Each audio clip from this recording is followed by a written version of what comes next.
আরজিকর কাণ্ডের প্রতিবাদে স্বাস্থ্য ভবন অভিযানের ডাক ভাঙড়ের জমি রক্ষা কমিটি এবং সংগ্রামী সংগঠনের।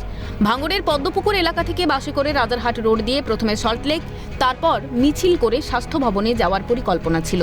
কিন্তু এই অভিযান আটকানোর জন্য রাজারহাট এবং ভাঙড়ের সীমানায় মোতায়েন করা হয় কলকাতা পুলিশ এবং বিধাননগর পুলিশের বিশাল বাহিনী। সেই সঙ্গে স্বাস্থ্য ভবনের 50 মিটার আগেই পড়ে যায় ব্যারিকেড। আর এসবের মধ্যেই করুণাময়ীর দিকে আসার পথে পদ্মপুকুর ও শ্যামনগর মোড় থেকে জমি জীবিকা বাস্তুতন্ত্র ও পরিবেশ রক্ষা কমিটির 8 জন নেতাকে আটক করে পোলেরহাট থানার পুলিশ।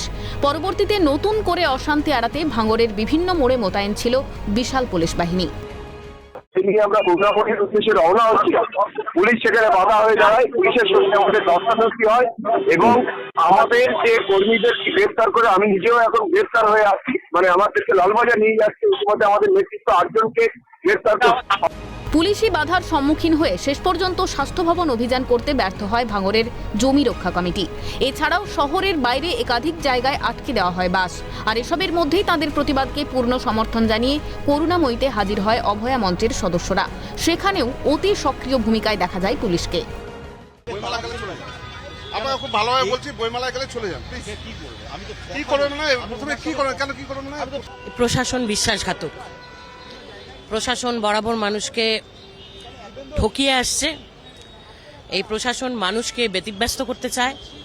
ন্যায়ের পক্ষে অন্যায়ের বিপক্ষে যে ভূমিকা তাদের পালন করা উচিত, তারা ঠিক তার উল্টো ভূমিকাটা পালন করছে। পুলিশের ভূমিকা রাষ্ট্রীয় গুন্ডার, দলদাসের। পুলিশের ভূমিকা কোনোভাবেই প্রশাসনিক নয়। এবং সবথেকে বড় কথা হচ্ছে যে যারা আজকে ডেকেছিলেন, আমরা অভয়া মঞ্চের পক্ষ থেকে তাদেরকে সহমর্মিতা জানাবার জন্যই উপস্থিত হয়েছিলাম। যারা অভয় মঞ্চের তরফ থেকে এসেছিলেন এই ভাঙড়ের যে জমি রক্ষা কমিটির ডাকে, যেটা স্বাস্থ্য ভবন অভিযান কর্মসূচি ছিল, সেই কর্মসূচিতে যোগ দেওয়ার জন্য তাদেরকেও কিন্তু পুলিশ এখানে কোনোভাবেই দাঁড়াতে দিচ্ছে না, তাদেরকে এখান থেকে সরিয়ে দেওয়া হচ্ছে।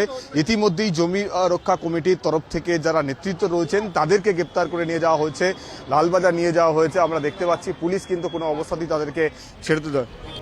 পুলিশের তরফে পরিষ্কার জানানো হয়, মিছিল করে স্বাস্থ্য ভবন অভিযান করা যাবে না। সবশেষে প্রবল বাধা ও আপত্তির কারণে মিছিল করে এগোতে পারেনি অভয়া মঞ্চ। ক্যামেরায় সঞ্জীব চক্রবর্তী, গোপাল সেনের সঙ্গে মাফিজুল ইসলাম, অভিরূপা সাহা, শুভজিৎ দে এবং তমাল সরকারের রিপোর্ট, ক্যালকাটা নিউজ।